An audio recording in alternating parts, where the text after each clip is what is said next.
The field of psychology, when I first started in undergrad in the 60s and then in grad school in 72, just pathologized our people. And it was really because they didn't understand our cultural frame. Very individually focused. They did not understand collective identity. They interpreted our differences as deficits. And I think without a culturally relevant framework, you have those kinds of errors.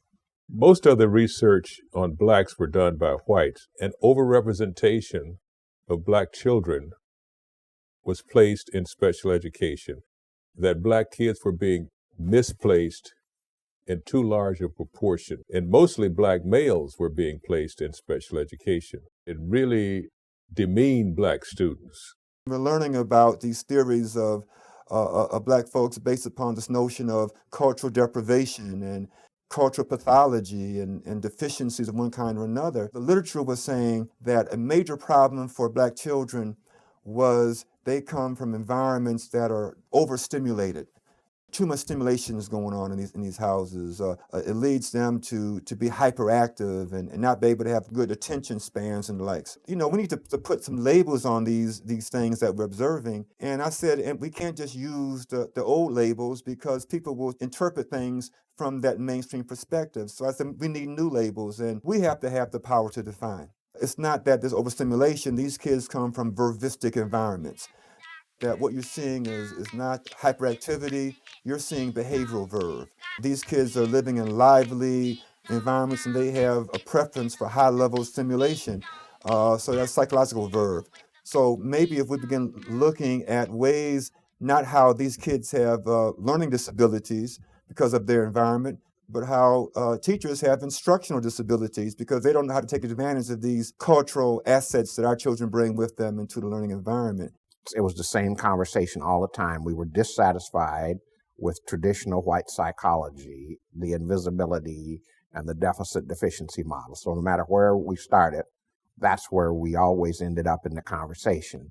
And then we said we have to build a psychology of our own. Since we can't depend upon our oppressors to define us in a strength-based way, we would have to define ourselves. If you sample the universe of African American people, much like scholars like Joe White and others argue, that if you're going to develop a black psychology, that it ought to emerge out of the authentic experiences of black folk in America. But the question becomes, if I sample that whole universe of black folk in America, am I really sampling what is normal and healthy and indigenous to the culture? Or is what I'm sampling ways in which black folk have adapted to 350 to 400 years of this craziness in America? And nowadays, unlike my earlier years, I argue the latter rather than the former. I started out looking for what was making black people mentally ill and was focused on racism and then the need to understand. And I still am in that position. In other words, it is racism, white supremacy as a global system that is responsible for everything that is happening to us. For over 100 years, the mind of the citizen has not been freed. Do you feel that this is the root cause of the Negro problem? We feel it is a very important cause. The attitude of the society generally, of white people, and unfortunately of some black people, is that black people are inferior and should, in fact, occupy an inferior status in this society. The primary problem at this point is black-white. But I think it's really much deeper than that. It goes to the heart of the white man's psyche, where he thinks and feels that he indeed is superior to other people, and this has to stop.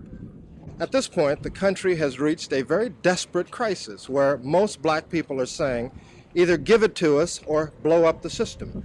And I don't think America at this point has the luxury to sit around and decide. I think with all deliberate speed, which means right now, these grievances must be redressed. Black people must be brought in as black Americans into the American family with all the rights and privileges and all the psychological rights and privileges that accrue to them.